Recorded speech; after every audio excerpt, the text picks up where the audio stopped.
Bueno, hoy viernes y agradecemos infinitamente la visita aquí al estudio, también a Adrián, que fue el que lo trajo para que podamos hacer la nota con el doctor Carlos Rubén Beranec, quien es médico de la Fuerza Aérea Argentina, también Ghost Green, Back Cóndor, eso nos va a explicar él ahora. En instante va a dar una conferencia aquí en Alejo Ledesma a 40 años de las gestas de Malvinas. Doctor, muchas gracias y bueno, varias preguntas para hacer, ¿no?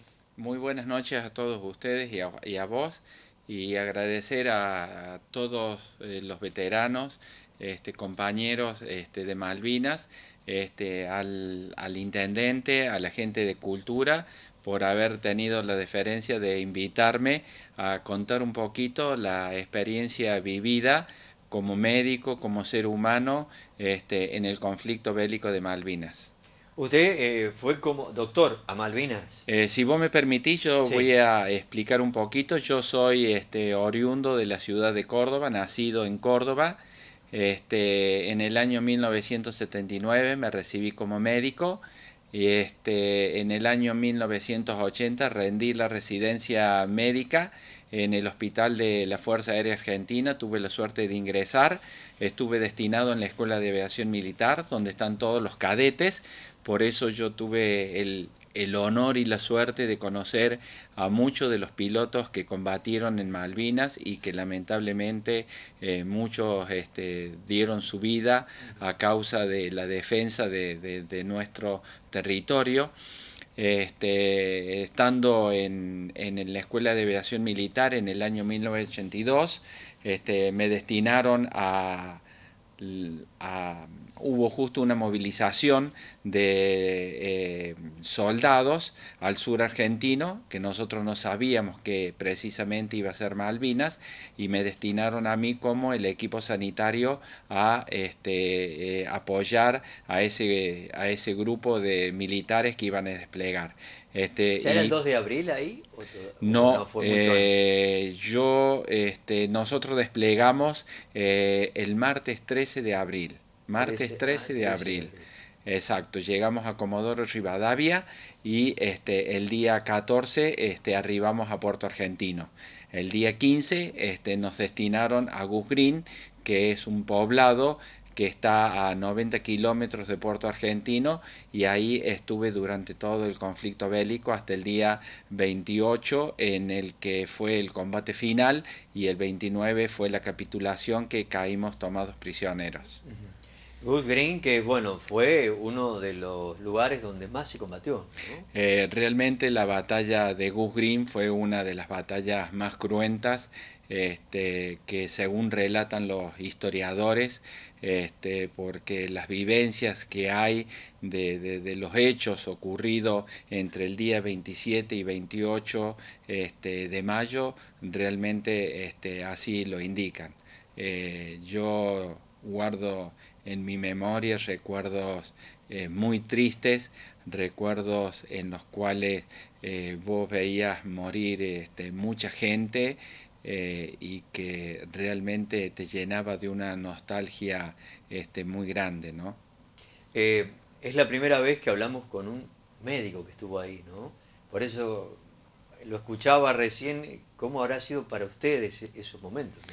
Realmente te cuento que fue un momento tremendamente difícil, porque yo tuve la suerte de estar en una posición donde yo veía perfectamente bien todo el combate.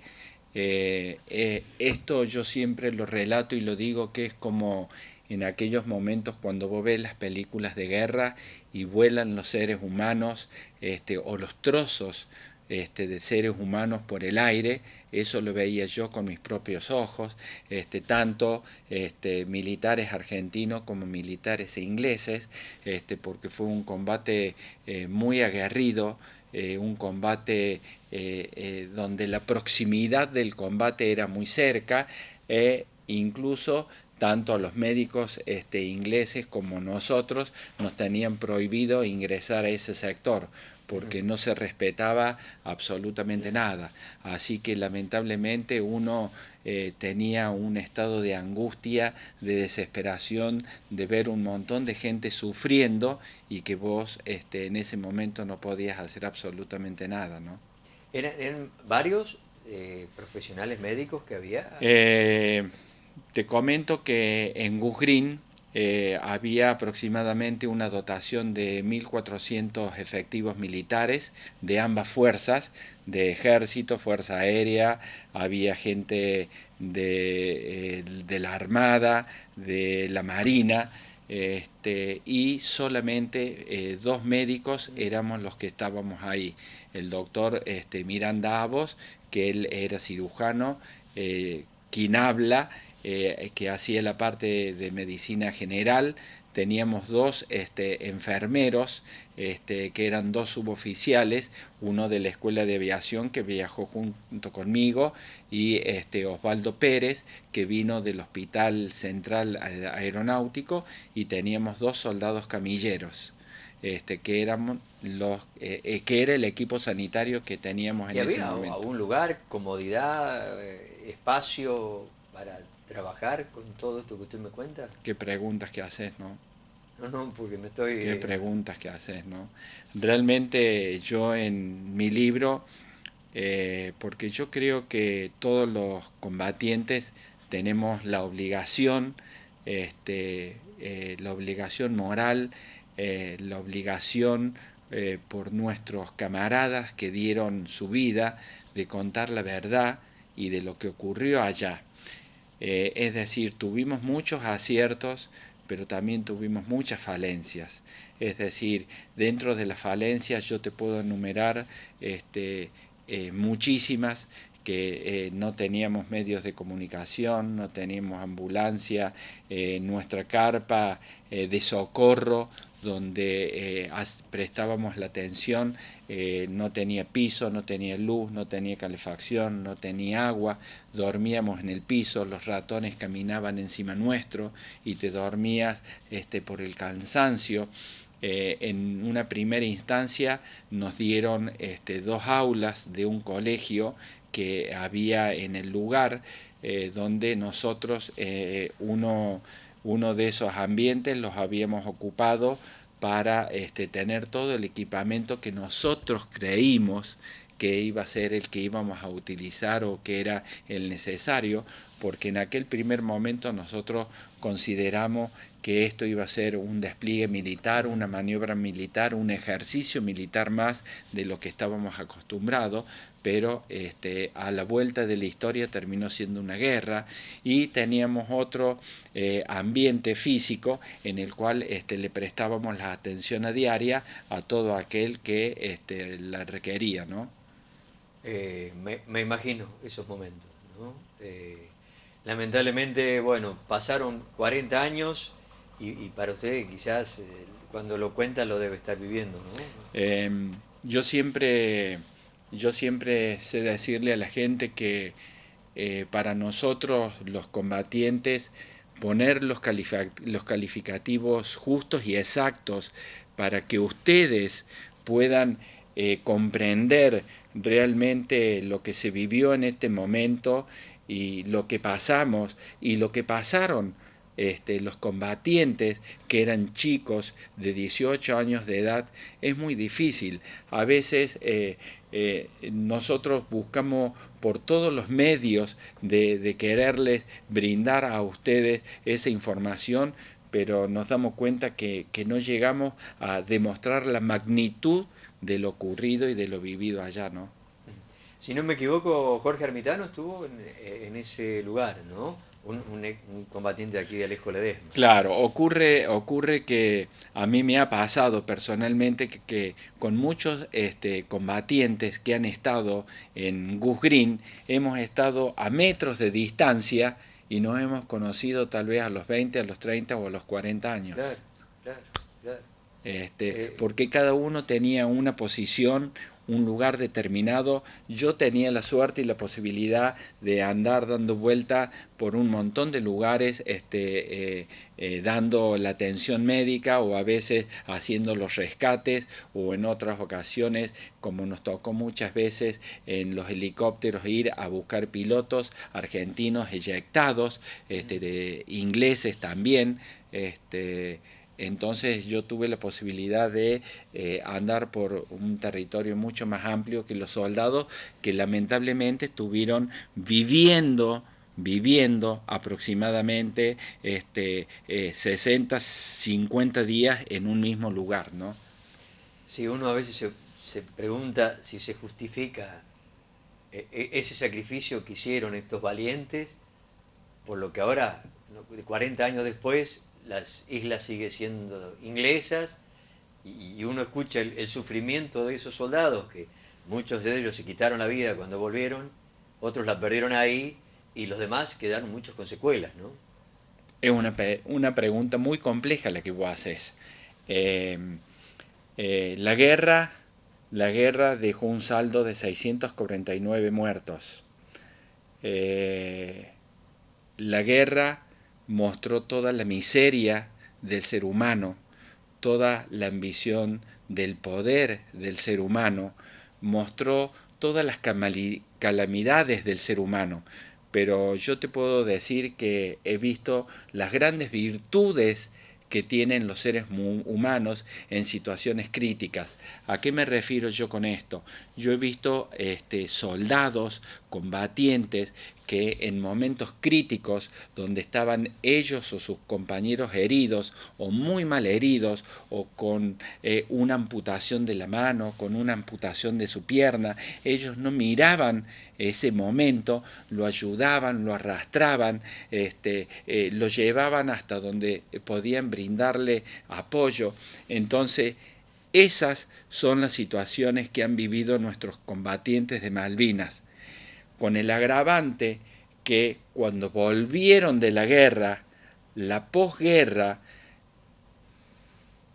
le dieron la espalda, los trataron de los loquitos de la guerra. Muchos de esos chicos a las Islas Malvinas fueron aproximadamente 14.000 efectivos. De esos 14.000 efectivos, 65% fueron soldados de 18 años de edad. De ese 65% de soldados, muchos de ellos eran de Corrientes, de Misiones, de Santiago, de Tucumán, de Salta, de lugares donde su medio social era pobre o carecían de un medio social que los pudiera contener. Ese fue el error de la posguerra, en la que muchos combatientes a su regreso no tenían trabajo, no tenían obra social, no se les brindó la atención, no tenían un empleo, fueron aislados. A eso le sumás el alcoholismo, le sumás la drogadicción, ¿y qué fue lo que apareció? El suicidio. Entonces, el día de hoy en la Argentina hay más de 800 combatientes que se han suicidado como consecuencia de todo esto.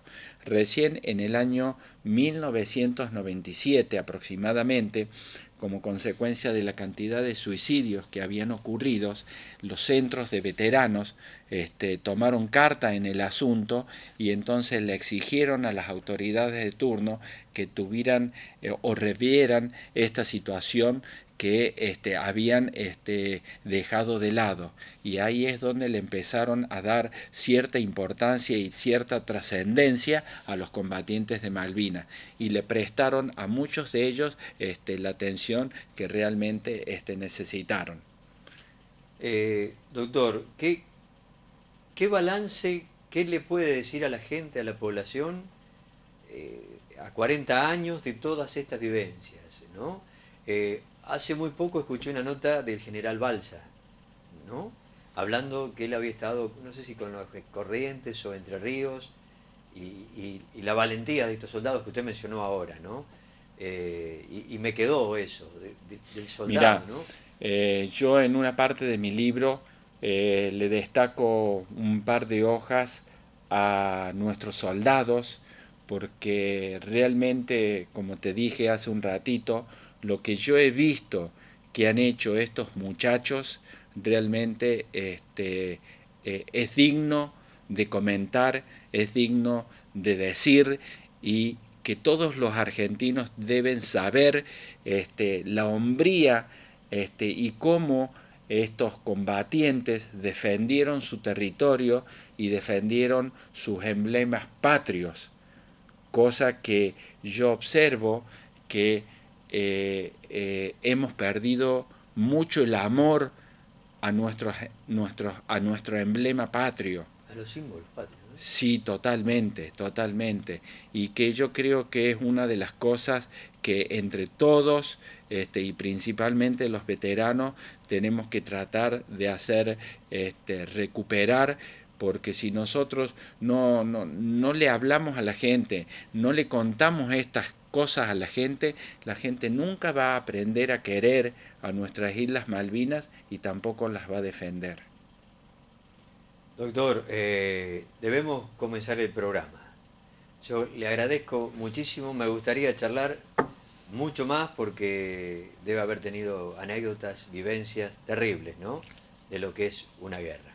Le deseo lo mejor en esta charla que va a tener ahora aquí y seguramente estaremos mañana y el domingo, no sé si se queda, para lo que va a ser el acto central y quizás seguir charlando de todo esto. Perfecto, yo te agradezco mucho por este momento y como les sé decir a muchos periodistas que los felicito porque esta es la forma de malvinizar, esta es la forma, como dije recién, de hacer querer lo nuestro y hacer querer algo que nos une a todos los argentinos bajo un solo color, que es nuestra celeste y blanca. Muchas gracias.